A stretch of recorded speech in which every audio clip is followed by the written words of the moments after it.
Community connections, CKMS. Local sounds, thoughts, passions, and success. Celebrate local, your neighbor's got a story to tell. Community connections, CKMS. Happy Friday, Waterloo Region. It is September the 1st, 2023. It's the end of meteorological summer, but still 3 weeks to go in astronomical summer. And it looks like the weather's going to cooperate for, well, the weekend anyway. It's going to be nice and hot, and hopefully it'll be nice and hot next weekend as well, because we've got the Waterloo Bookfest. I'll be talking to Vanessa Ricci-Thode. Did I pronounce that right? Pretty close, yeah. Pretty close. We'll be talking to her in just a bit. Right now we're going to listen to Quiet in the Land. We're going to play a little bit of bluegrass music to take us out of the summer. Stay away from those fickle lights on Highway 79. Through dark and smoky areas, take me halfway away toward the old crescendo, 500 miles away. Stay away from clouded eyes. Hold out for the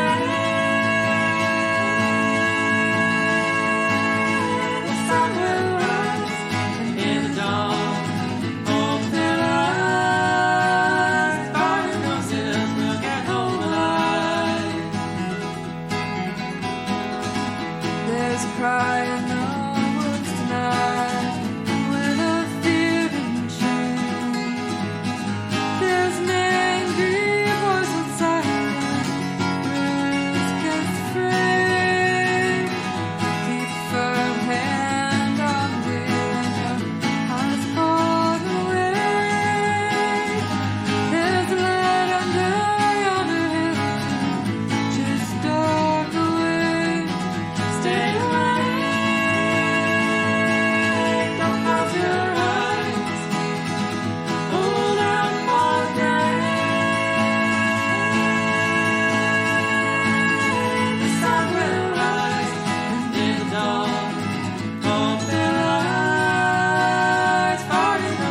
That's Quiet in the Land, a nice bit of bluegrass music to take us out of the end of summer. And to take us into fall, we've got Vanessa Ricci-Thode. Did I do better this time? Yes. Okay. Who's here to talk about Waterloo Bookfest, which is coming up next weekend, Saturday, September the 9th, from, 1 o'clock? Yeah, 1 o'clock to 7 p.m. And that's taking place in Waterloo Public Square. It is. Yeah. Tell me about Bookfest. What happens at a Bookfest? At a book fest, a lot of local authors get together and sell books. Seems Yes. like something for the bibliophile in me. Yes, if you like books and you like supporting local, it's a great event. Yeah. So how many authors do you expect to have there? Around 70. 70 authors, all from the local Kitchener, Waterloo, Cambridge, Waterloo region area. Yes, people with connections to Waterloo region. Either they lived here, they worked here, they're currently living or working here, they grew up here, students. Okay. Yeah. So not necessarily people who are here today, but who have connection to the community. Yes, Yeah, very good for community connections, that is. it is. You have a rundown of some of the names there, or should we just look that up online at some point? Yes, all of the names are online on our website. It's on the KW Writers Alliance. I think it's just kwwritersalliance.com. And then we have a tab for Bookfest with all of our names. We have storytellers as well. Oh. And they're listed. It's going to be wild. There's just so much going on. Our two headlining authors are Dr. Katie Mack from Perimeter Institute, and we've got E.K. Johnson who writes Star Wars, among other things. Check out her other work as well, but she's most known as writing Star Wars books. Really? Yes. I didn't know that people were allowed to do that kind of thing. Isn't there some sort of copyright? Yes. I Nonsense. don't believe she owns the copyright to her books that she writes on Star Wars. She would know Oh. better than that. I don't write IP, Okay. but yes, it's tricky. Yeah, I'll bet. Yeah. And I met Dr. Mack last year, bought her book. Nice. And I got her to sign it. I feel responsible for her being on Twitter. Just about the same time that I started following her on Twitter, she moved to Waterloo Region. She's now one of the researchers at Perimeter Institute, I think. That's correct. Yes. Yeah. Katie moved here recently. Katie was actually around at the very inception of KW Writers Alliance as we were moving from being sort of an offshoot of NaNoWriMo to our own thing. She was working on her book, doing her proofreads, and was looking for people to write with. And one of the members reached out to her and said, "Hey, come on out." So looking for people to write with, and that's something that you do with KW Writers Alliance? It is one of the things that we do, especially during the pandemic. We were doing a lot of virtual write-ins, so just getting together on things like Zoom and writing together. So you'd have faces on your screen. Everyone was quiet, and we were just typing away. Just for the companionship, not so much to talk about what you're writing about. A little bit of both. The companionship was definitely important, especially during lockdown. That was really hard on everybody. But yeah, it's nice to be able to chat writing with other writers. Mm-hmm. And this started up just at the beginning of the pandemic, you said. Yes. In the year or two leading up to the pandemic, we had been a group that was an offshoot of NaNoWriMo, meeting every Monday at 7 p.m. at the Cafe 1842. Mm-hmm. And we would just get together and write. And sometimes we filled the cafe. I'm sure it was weird to people who weren't writers to walk in, and there's people, laptops covering all the tables, and everybody's silent because we were all writing. We do take breaks and chat, and then it gets more boisterous. But when people are focused on their writing, it gets very quiet and can be a little eerie. Yeah. You mentioned NaNoWriMo. I was there for some of that. Can you tell me about NaNoWriMo? What is that? Yes, I remember you being there. So NaNoWriMo stands for National Novel Writing Month, which is an event that happens every November, and the challenge is to write a 50,000-word novel in the month of November. And that is very, very hard, because I tried that It one is. year and got all of 300 words done in the entire month. And, that's not novel-sized material. It's great flash fiction sized, though. Yeah, well, perhaps. I don't think that's a flash fiction month, though. No, it's not. Is NaNoWriMo still around? Is it still? It is, yes. This year is my first year not being the organizer for events in a very long time. But it is still around. It's an international event, and it just has volunteers called municipal liaisons, or MLs for short. And I was the ML for a decade-ish. I have At forgotten. least, It's yeah. lost in the midst of time. But and just organizing things where we could get together to write in various locations throughout the community. It's organized. There's the head office in San Francisco, I think. So they sort of facilitate everything. But the in-person stuff is done through local volunteers. Right. And so went from NaNoWriMo to the KW Writers Alliance, and that's sort of a continuation. It is, yes. It started with Caroline Topperman and I. We met by chance. I was doing a final Friday through Create Waterloo, and I was the only author there. And she just happened to walk by. She's an author as well, and she said, "Oh my goodness, there's an author. I didn't know there were authors here." And I get that a lot. Yeah. I didn't know there were authors here. It's a big region. There's a lot of authors here. Yeah. And we got to talking about how can we do more for the authors here, the published ones, the unpublished ones, the hobby writers. What can we do to bring everybody together and sort of unite them?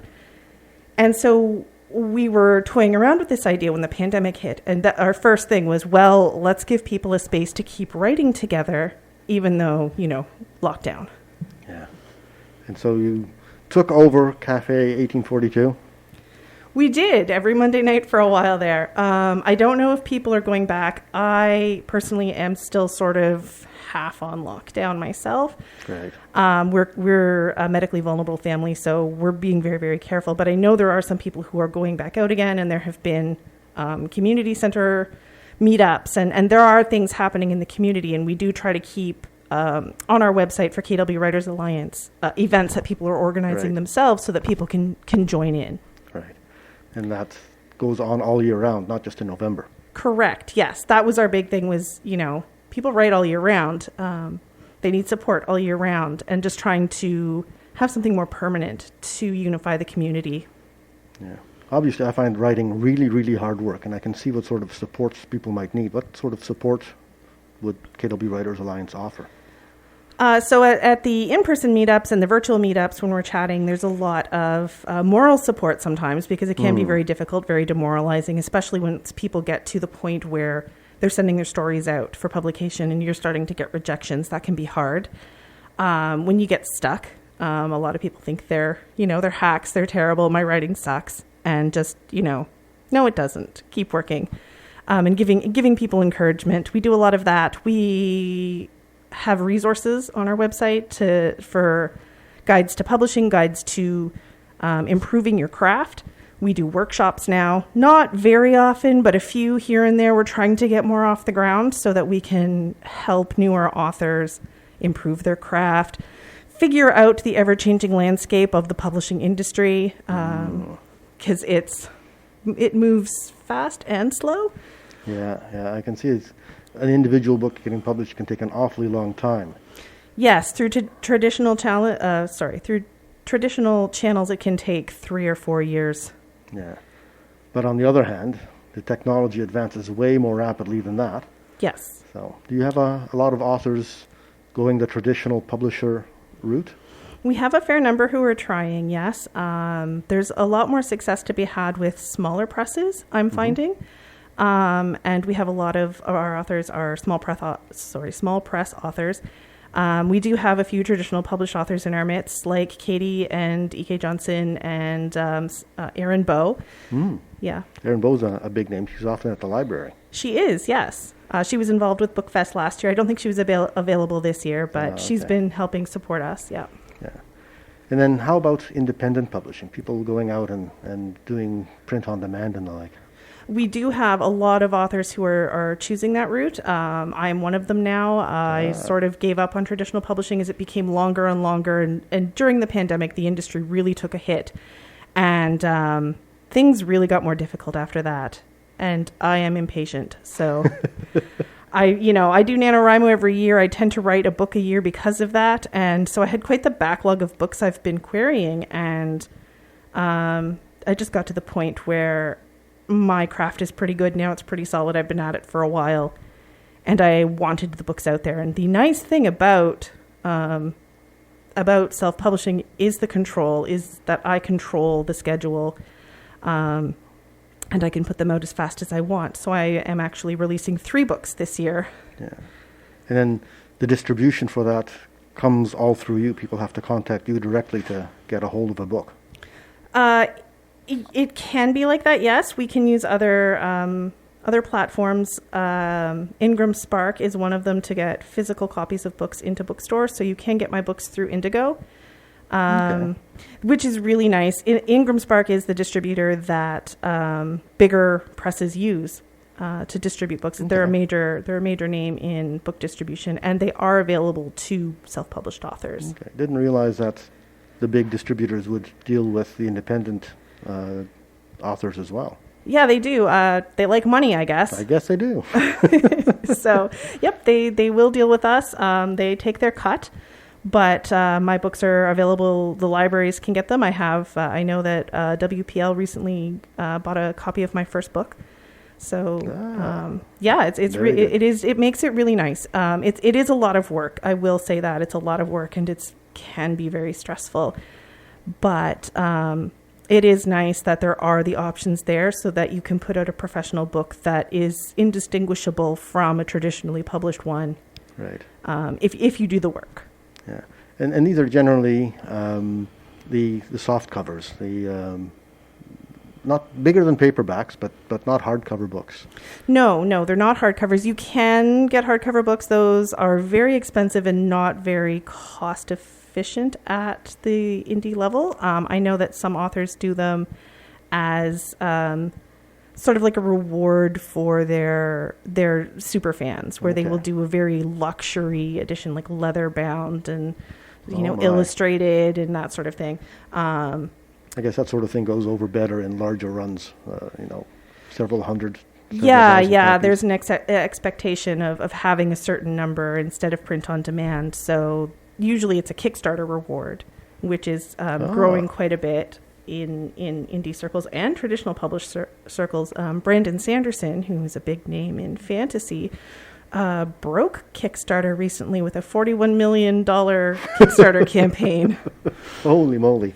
Yes, he wrote 5 books over the pandemic. Good for him. I wrote 0.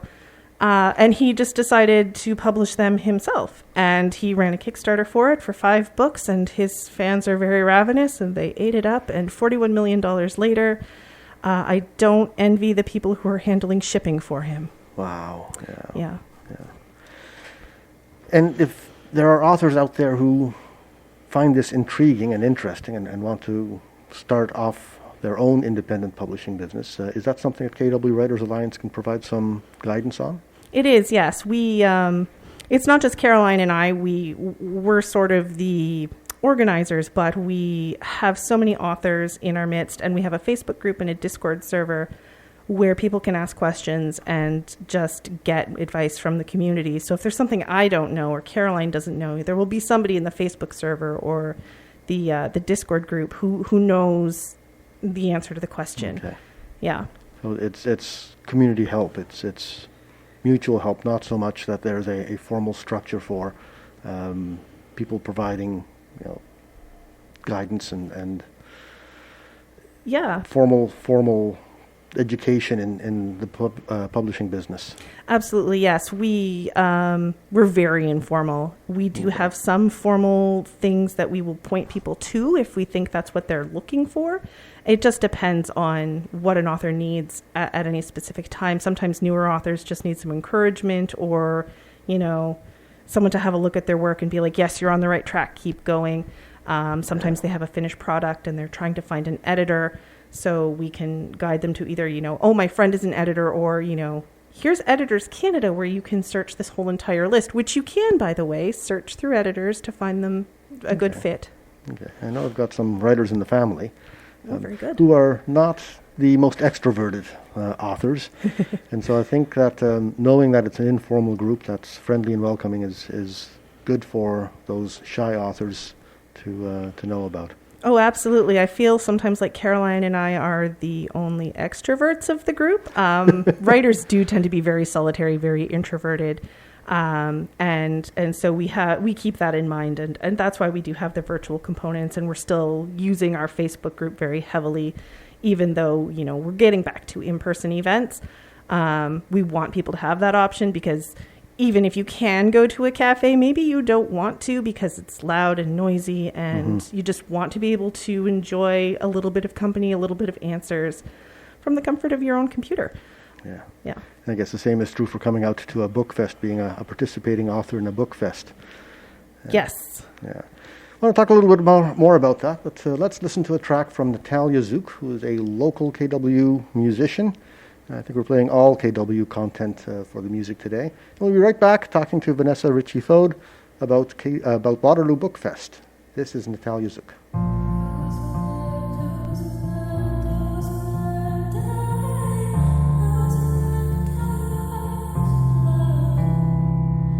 holding on to something I can't bear to look. Half of me is shaking while the other half is broke, but I'm on my knees asking for your love. I'm hanging on a feeling, I feel it in the air, that deep inside these ruins is a girl that's running scared, but I'm on my knees asking for your love. And just this time before you take her home, is it worth it? Give me your heart before it's gone. Give me the light before it's begun. Give me a love that's never done, an unbreakable you. This life that we've been living, I feel it in my skin. My bones are broken, shattered, and it's killing from within. Still I'm on my knees asking for your love. And just this time before you take her home, is it worth it? Give me your heart before it's gone. Give me the light before it's begun. Give me a love that's never done, an unbreakable you. Give me the open armed embrace. Give me your guilt and all your mistakes. Give me a love that's never done, an unbreakable you. Those who love, those who love, those who love, those who love, those who love. Oh, those who love, those who love, those who love, die. Those who love, those who love. You gave me your heart and now it's gone. You wanted to walk, but I wanted to ride. I wanted a love that's never done, but heart's broken down. And now it's the dusk before the dawn. I'm watching the ever-setting sun, but it's my heart that's gone undone from unbreakable you.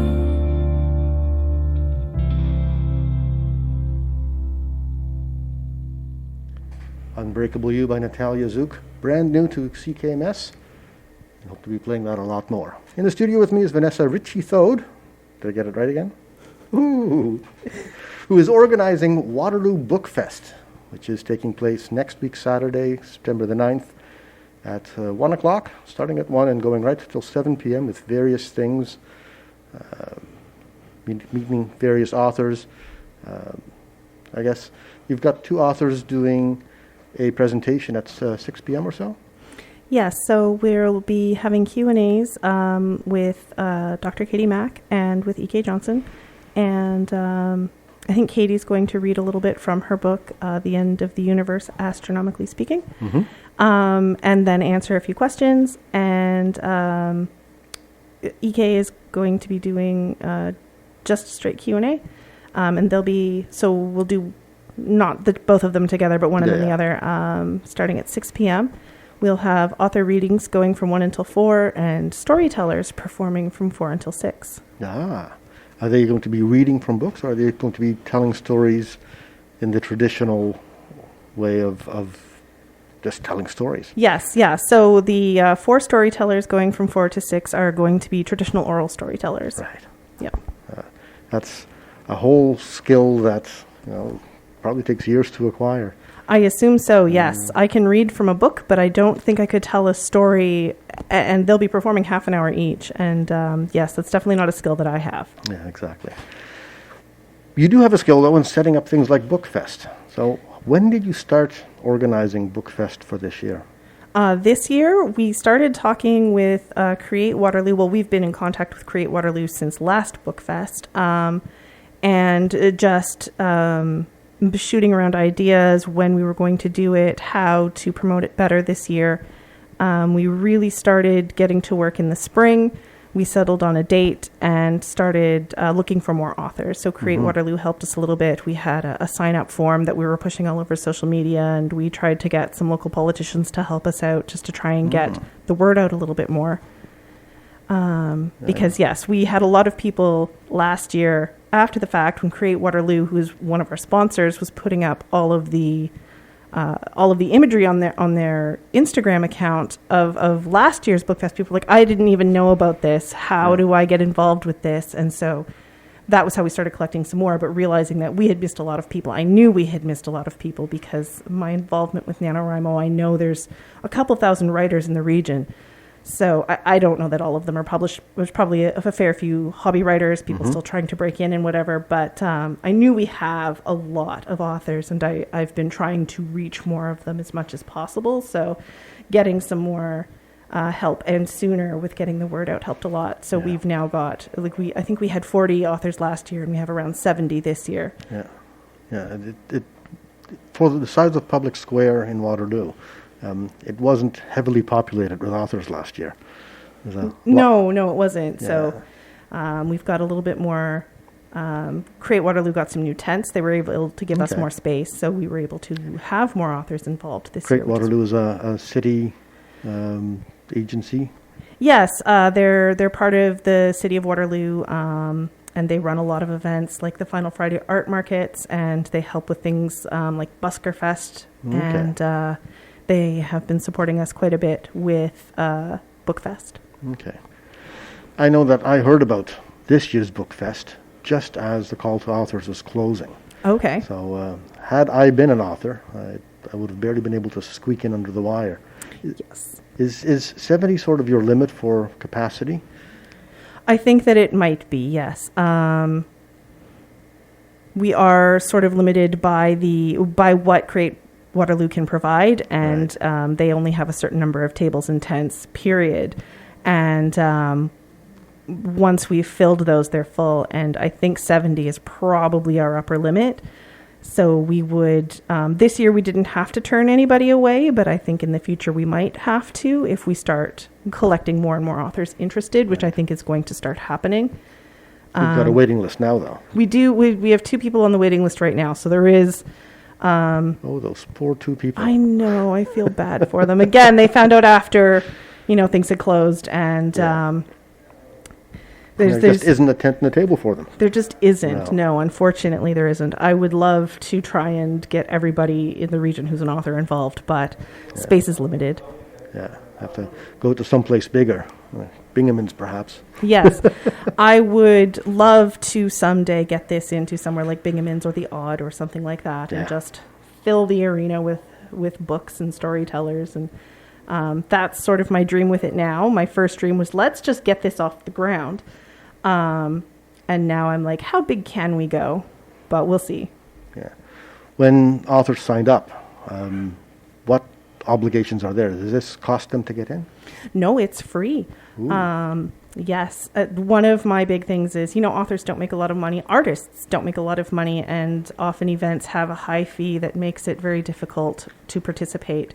So we are doing everything we can to remove that barrier. Yeah, I know there's been other book fairs, book fests, where there's a charge to the authors. They have to pay $30, $40 to have a table there. And Yes. some authors don't even make that back in book sales on that day. Not necessarily, So- no. If you only sell 1 or 2 books, which, we hope to have thousands of people out. We had about 2,000 people out last year. We're hoping we'll have more this year. Okay. Hopefully the weather's good and people come out. There's still no guarantee that people will buy the books. Actually, I was at an event last night. I did the Uptown Waterloo Night Market, and one of the authors that I was with, we sat there all night long, and we were like, "Are we going to sell a book? Are we gonna?" And we did at the very last Oh, possible good. second. Each sold some books, but there's never a guarantee, and it has nothing to do with the quality of your work or even your salesmanship. If you're, I know very good people who've excellent quality books, very interesting stories, very good at hand selling, and sometimes they don't sell anything. Yeah. So As much as I love reading books, buying books is sometimes a bit of an obstacle, for yes, both financial reasons and space reasons. I've got yes, only so much space to put books in. I've got lots of bookshelves, but they're full. no, yes, I understand. And there's nothing sadder than culling your bookshelves and getting rid of books. So, It's true. yeah. So authors got in at no cost. What Yes. do authors have to bring? Well, thanks to Create Waterloo, we have tents, tables, and chairs provided for us. The authors really just need to bring their books. Okay.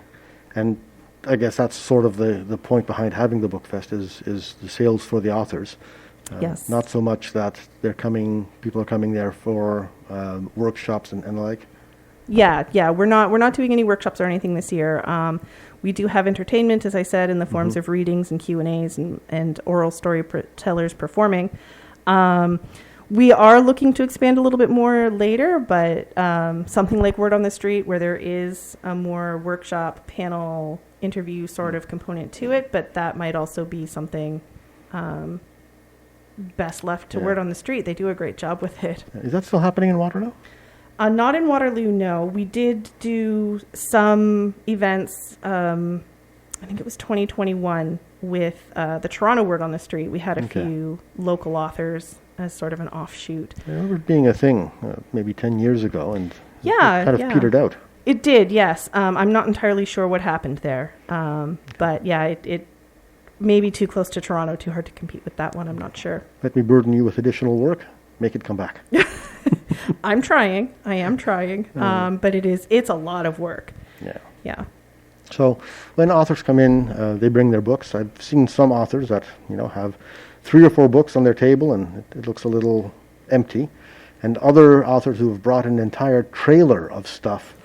Not just books, but display panels and bookmarks and bric-a-brac and knickknacks and not just reading material. Yes. The focus is on the books, but people do have sort of adjacent things. They have little art pieces or, bookmarks, as you said. We don't limit it. It's just, the book is the main thing. Right. But authors do have other talents, and we welcome them to share those and sell whatever it is they have to sell that is sort of book-related. Yeah. It's always struck me as interesting that people who are creative in so many different ways. People who are good at writing books are probably also pretty good artists, and they're probably pretty good musicians too. And I'm none of those. There's some horrible jealousy going on over at this side of the table. Oh, no. Yeah, there is definitely an overlap in the arts. I think of Chris Hadfield, who gets to be an astronaut and a musician and now an author. And there is sort of that sort of overlap. I was very good in the visual arts in school. I didn't go any further with it. And I think there is sort of a barrier with the training as well, because you need the practice. And what do you focus on? I focused on wordsmithing. Yeah. The sort of, I guess, an innate talent is there. I can play by ear when I know how to play an instrument, Yeah. that sort of thing. one of the authors on your author list on the website is Jason Baronet. And I recognize that name because I interviewed Jason about 2 years ago as part of the band called Athenaus, which is actually Jason's middle name, Jason Athenaus Baronet. Okay. And so I'd like to play some of his music because I found some more of his music that we didn't have in our library and just added that last night. This is from Athenaus called Kicks in the Night.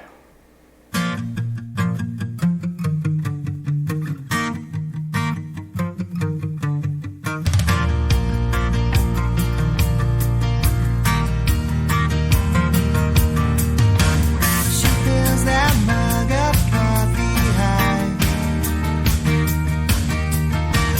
In this town, that's how true you by. And brothers on the horn, sitting out inside the drive. The stands will hardly close, but it's alive.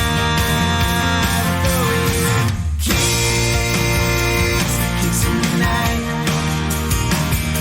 We're throwing kicks, kicks in the night.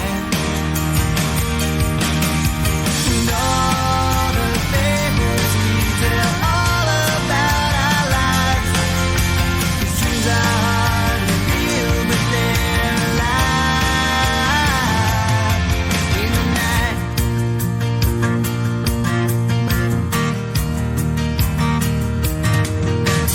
The speed of dance and flash around. We can't stop, we're not being held down. We're only going one direction, forward, follow, sweet momentum. You think you quit, but you don't know how. We're throwing kicks, kicks in the night. We're throwing kicks, kicks in the night. And all the favors we tell all about our lives. These dreams are hardly real, but they're alive in the night.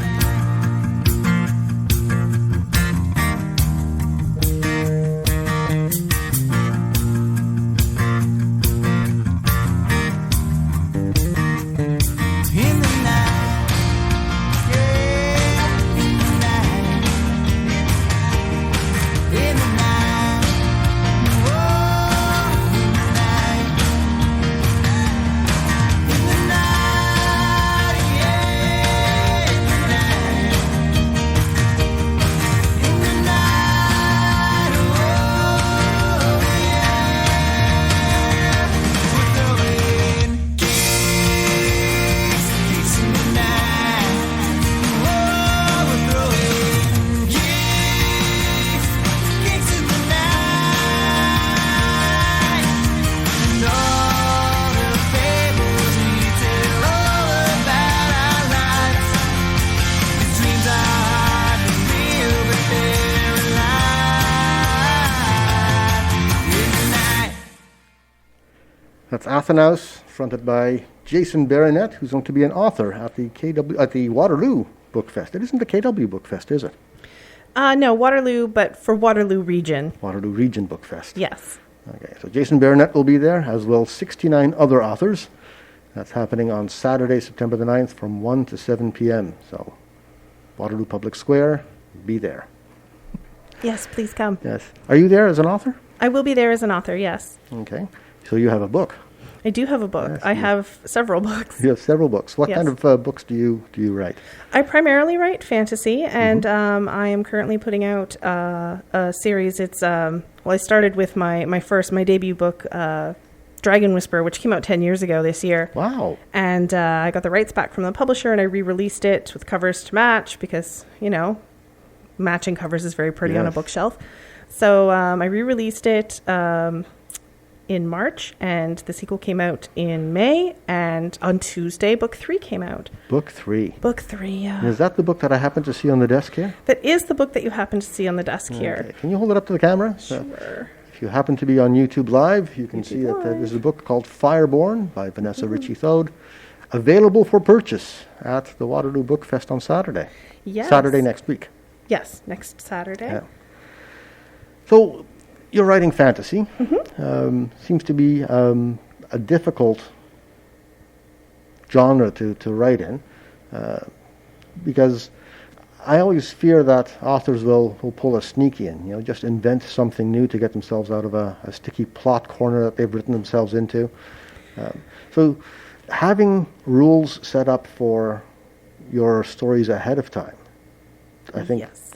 makes the writing more difficult in my view.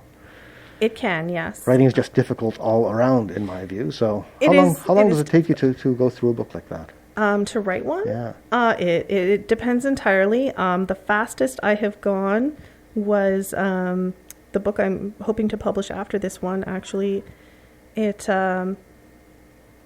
I started planning it in August of 2019, and I had a completed draft by early December of 2019. Okay. It's not at all like NaNoWriMo where you do the whole novel in a month.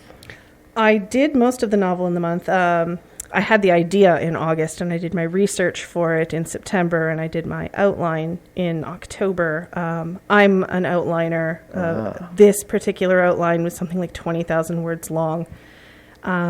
And I had rules for the magic and the characters all figured out and different things for the politics and that sort of thing. So my outlines are extremely detailed, and it does allow me to go very quickly once I do start writing. And it was 110,000 words when I finished it, and I wrote the majority of it during NaNoWriMo in 2019. Okay. Yeah. And that falls within the requirements for NaNoWriMo. You don't have to start from scratch when you're doing a NaNoWriMo novel. No, you don't. You can have your outline done. You can even have a few chapters written. You just don't count what you've written before November 1st in your final word count. I hadn't actually started drafting. I started drafting during NaNoWriMo, but I had my outline already done. And I have found that since I started outlining, the work I produce is cleaner. I don't need to do as many drafts, and I don't get stuck. Ah, Yes. because you outline and out. Yes. Yeah. Everything's sorted out and figured out in advance, and it makes the actual writing process go much faster for me. I know it doesn't work for everybody. I have some friends who wish they could outline, and they do an outline, and they're like, well, I know how it ends now. I don't care anymore. So My sister calls that pantsing and plotting. yes. There's the pantser plotter divide, and I have friends who are on the extreme pantsing side of things and wish they could plot, but it kills the interest for them in the book. And I am on the other side where I would just stare at the page if I didn't have some idea of where I was going, and I need the map. Pantsing from seat of the pants, I Yes, think. Yeah. yes, that's where it started from. Was Right. You're writing by the seat of your pants. Right. Are the 3 novels, soon to be 4 novels, are they sequels to each other? Yes, they are. So it starts with Dragon Whisperer, which was, as I said, was my first book, and then I had actually planned to write Fireborn as the sequel, but in order to get to where the book is and have the sort of story I wanted to tell, a lot of things needed to happen in between, and I just ended up having a whole generation in there. And the main character of the second book, which is called True Flame, is actually the daughter of the main character in Dragon Whisperer. And so my main character in Fireborn is the daughter of the main character of the second book. So I have an intergenerational fantasy novel, a different woman in this family for 3 books. And then the next book to come out in November has all 4 of them. All 3 of them together. So if I were to pick up Fireborn and read it first, does that put me at a disadvantage for not knowing the family lineage? Slightly, but I do have a synopsis at the beginning of the book that talks about what happens, the major plot points that you would need to know. I've never done this before. I haven't seen it done. I do know another author who does it, and everybody seems to really enjoy that. I actually just read a review somebody had left for the second book saying, oh, I hadn't read the first book, but there was this synopsis. That was fantastic. So I am glad that I've done it. So if anyone wanted to pick up the third book without reading the second book, they absolutely could. Okay. And if somebody wanted to buy the book now, before coming to the book fest on Saturday the 9th, how would they get a hold of a copy of your book? So the ebooks are available, I think, just about everywhere that ebooks are sold. The book is supposed to be coming out on paperback. It is available through Amazon. I'm not entirely sure if it's made it to Indigo yet. The Indigo had that problem with their cyber attack back in February, and their back end is still recovering from it. So it does take a while for books to populate, and the last time I checked, mine actually hadn't yet. Okay. So you have links on your website as well that people can go to? I do, yes. I use universal buy links, so if you click on the buy now on my website, it'll pop up everywhere that you can find my book. Okay, and I see, looking at the website, here's Dragon Whisperer, Fireborn Series Book 1, and True Flame, Fireborn Series Book 2. And the one you have in front of you is called Fireborn, which is Fireborn Series Book 3. Correct. Not having a book in front of me, I can't preview it, but perhaps you could read us a little bit from the book. Sure. All right. Vanessa Ricci-Thode in the studio doing a live on-air reading of Fireborn. All right, so I'm starting a little bit into the book. The main character's name is Spark, and she is on the run. As Spark neared the crest of the latest hill, Shadow halted and flattened his ears, growling a warning from deep in his chest. Spark paused to watch him. He focused on the summit. As Spark turned her head, the night sky erupted over her, blackening everything. Spark slid along the rocks, having lost her footing without realizing. She came to a stop, lying on her back, staring up at a massive black dragon flying overhead, skimming the hilltops. Shadow barked furiously beside her, his feet planted firmly, hackles raised. Trembling, heart pounding, Spark tried to shush him. The dragon heard him and spotted the pair. It dipped its wing, circling around to land nearby. The ground shook under the impact of its landing. Spark stood barely as tall as the dragon's claws. It made Spark feel small, like staring out into the vastness of the night sky. Spark had read a bit in Nanny's books about the dragons and their ways. The females were the biggest ones, so this was a dragoness, like that massive one leading the attack last night. Spark grew cold, her legs wobbly. She doubted running would do any good. This dragon didn't seem a threat, no more than a dragon ever was, at least. It hadn't tried to crush her, or eat her, or hit her with flame, not that the latter would do any good. Trust the dragons. Those were Nanny's words, and they surprised her all over again. Nanny had told her 3 things about the dragons. Run and hide had been the last. Before that, this gleaming black dragoness was wild, not one sent from Pasdale. How long had it been since Spark had seen a wild dragon? Wild wasn't quite the right word. This dragoness was calm, sharp intelligence glittering in her black eyes. Of course, there were rules to talking to dragons. Spark got an arm around Shadow, wrestling him to silence, and then she bowed her head to the dragoness. Be polite. Rule number 1, the first thing Nanny had taught her about dragons. They valued manners above all else. Mistress, Spark croaked with a throat made of sand, your presence honors me. Did it? Spark pushed aside the wayward thought and focused on the beast, squeezing Shadow to hide how she trembled. The dragoness snorted at Spark's words. It sounded sarcastic. The dragoness moved forward and lay her chin on the ground. Her teeth gleamed against her impossible black scales, and Spark tried not to notice that those teeth were almost as tall as her. It hurt to look at the dragoness. She was so black, Spark could barely discern her features. It made Spark dizzy, even dizzier than the lack of water. She'll go for fire first. That was Nanny's voice, another thing Nanny had taught her early on. Spark didn't fear the dragon's fire, but Shadow wouldn't survive it. Could she shield him? Maybe she could get him under the fire cloak. We mean you no harm. Spark squeezed her eyes shut and huddled against Shadow, who was shaking, teeth bared. Spark buried her face in his fur and clung to him, trying to keep him still and stop her spinning head. But Shadow yipped and thrashed and squirmed free of her grasp. She reached to catch him, commanding him to stop, but he bolted. Spark looked up in time to see why. The dragoness was up, reaching for Spark. She startled, but her fingers found the grip on her axe. As she raised it, she realized it wouldn't do a bit of good. The axe was designed for battling people, not dragons. Her little axe would be no more than a mosquito bite to this dragoness, not that it could pierce dragon skin. Spark scrabbled backward, but the dragoness's clawed hand closed around her and lifted her off the ground. Her grip was firm, but gentle.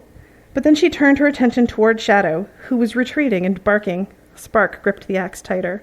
Please don't hurt him. He's just a dog, and he's all I've got left. The dragoness held Spark up to her face, black head tilted and dark eyes widening.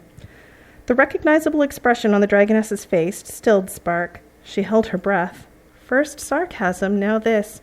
Nanny's books insisted the dragons had personalities. This was just the first Spark had actually seen of it. The dragons in Pasdale certainly didn't show any signs of being any different than sheep. Dangerous sheep. And so many people in Pasdale insisted dragons were nothing more than hungry, fiery monsters. Spark would have loved for those fools to see this dragoness, with her surprise and her concern and her sense of humor. The dragoness looked toward Pasdale, every part of her utterly still like she'd turned to stone, a mountain of obsidian holding Spark in its grip. She sighed, a hot gale rushing past Spark, and though the dragoness hadn't moved, Spark swore she drooped. You were on your way to Pasdale, weren't you? Why? The dragoness swung her great head toward Spark, narrowing her eyes and baring her teeth. I don't mean to question your intentions, Spark said quickly, stumbling over her words in her haste. But there's nothing there but death. You don't want to go there. It's awful. A sob hitched on Spark's words, but she held her breath and forced it back. The dragoness looked toward Pasdale, clearly sagging this time, her dark features darkening even more. That's Fireborn, read to us by Vanessa Ricci-Thode, live in the studio at CKMS Community Connection. Thank you for that. Thank you. We don't have nearly enough spoken word prose on the radio. It's almost all music, and what isn't music is probably news. Yes. So it's a wonderful thing to get fiction read on the radio. Fantastic. Thank you for that. Thank you for having me. Yeah, you're very welcome. And I guess that's an invitation to everybody out there who's listening, who's an author, who would like to get their material on the radio. You know, send us an email, office@radiowaterloo.ca, and just indicate that you'd be interested in coming on the radio to pitch your book, to read some of your book on the air, to let us know how your journey as an author is going. That sounds fantastic. Yeah. Invitation is open, so let us know, office@radiowaterloo.ca. So you've done this. Have you done readings before? Have you been out to places to let people listen to you read your books? I have, yeah. I started 10 years ago when Dragon Whisperer first came out. I did a reading at my book launch, and I do readings here and there when I can. I haven't done any in a while, obviously. No new material until this year, and then the pandemic doesn't help. But I will be doing more readings in the future. I think I am slated for one. I'll be at CanCon in Ottawa, and I think I'm doing a reading there. They're still finalizing the schedule, so I'm just like, I think and maybe, but and other events, yeah. Okay. We need some more regular venues for that in Waterloo region, I think. I mean, the library has readings every once in a while, inviting authors to come in. Yes.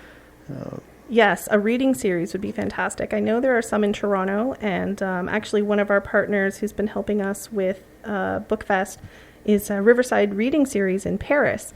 And they do outdoor readings and also have, through the winter, they do them in a cafe. And it is something that Caroline and I are sort of looking at is how to do something similar here. Again, it is a lot of work, and there is literally just the two of us doing all of this. So around life and day jobs and that sort of thing. Right. So Right, because this is a hobby thing for you. This is not a paying venture. No. The organizing that I do is very purely volunteer right now. So. Yeah. I see on the KW Writers Alliance website that it's the Grand River Writers and KW Writers Alliance. Yes, we're still sort of deciding on our branding, and we don't want to limit ourselves strictly to Waterloo region, and so we are sort of looking at, which is why also with Bookfest we have authors coming from a little bit outside the region. E.K. Johnson is in Stratford. She worked here for a time. I think she may have grown up here. And our main thing is, we're definitely not Toronto. We're not, if you're in Toronto has all kinds of great things to help their arts community.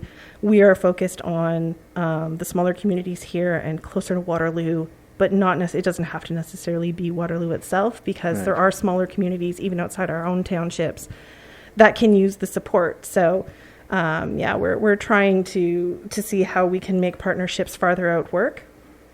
Okay, and then Yeah. bring them all in under the umbrella of the Writers Alliance. Yeah. So that's something we're working on, and we keep shooting ideas back and forth and trying to decide how best to make that work. Right. Yeah. So what's in store for KW Writers Alliance and Grand River Writers? What are you doing after Bookfest is all packed up and closed off? We are talking with Indigo right now about events that we can have at the store there. Primarily the Conestoga location, Conestoga Mall location. We're talking with them right now. And we are always trying to facilitate other events that other organizations are putting together. We do have some tentative plans with the libraries to do some more panels and workshops. And we are going to be working with the Community Edition, who is one of our sponsors for this event, and working on workshops with them that we would hold through the libraries as well. And we're looking at things including, improving your craft and expanding what kind of craft, your genres, from fiction to nonfiction and everything in between and everything under those two genres. And also publishing, because it's changing quite a bit. Teaching people how to navigate the publishing world. Yes. It's getting harder to do the traditional route, but it's also changing very quickly if you want to do self-publishing. And there are so many scams all along the way, and trying to get writers to avoid the scams, because there's quite the industry on making money off of writers, and I'm not here for it. No. You said something about workshops as well. So aside from teaching people, teaching authors the business of the business, what sort of things would you workshop? It depends on the genre that we're targeting, but we teach things like finding your voice, and even how to write. There are some people who don't even know where to begin, how to plan. We did, before NaNoWriMo, I think it was last year or the year before, we did a workshop just on, this is what planning looks like. This is, what we do to prepare to write. Even if you're not a planner, how you can set yourself up for success, what sort of books you can use as resources to help guide you once you get started. Between the two of us, we've got a lot of experience, and as our network grows, we can pull in other subject matter experts to help us with these workshops and really focus it so that we can help authors across genres and at different stages in their careers. These are the sort of things that you're planning on doing with Community Edition and the Indigo bookshop? So we're not too sure with Indigo yet. If we were talking a little bit about doing some readings or some signings, that's just getting started. Okay. The Community Edition, we are also just in the brainstorming phase of what can we do with workshops, and what sort of expertise we have, and who we could call upon, and that sort of thing. So we're doing a lot of brainstorming right now. Okay. For me personally, I think for Caroline as well, a lot of our focus is on Bookfest at the moment. Yes, and so in another week or two, once we have, the event is over and we've had some time to decompress, we'll get together and we'll start talking a little bit more about, okay, now what? And workshops are always things we're at the top of mind. If I know Caroline is running a retreat in Niagara-on-the-Lake. I'm not sure if she has any spaces left in it, but these are, again, things all over that we do. Okay. Hour's up. Oh, my. Yeah, goes fast, doesn't it? It was fast, yes. Quick recap of what's happening next weekend. All right, so 1 to 7 p.m., Waterloo Public Square on September 9th. We will have authors selling their books, around 70, and we will have performers there to entertain. It'll be a great time. I hope you come out. Book readings and Q&As. Excellent. Yes. Been talking to Vanessa Ricci-Thode here at CKMS Community Connections for the 1st of September 2023. My name is Bob Jonkman. CKMS Community Connections is produced by Radio Waterloo, sponsored by Radio Waterloo. Executive producer is Jennifer Strong. Associate producer is Jeff Stager. CKMS Community Connections airs every Monday at 11 a.m. and alternate Fridays at 3 p.m. See you next week.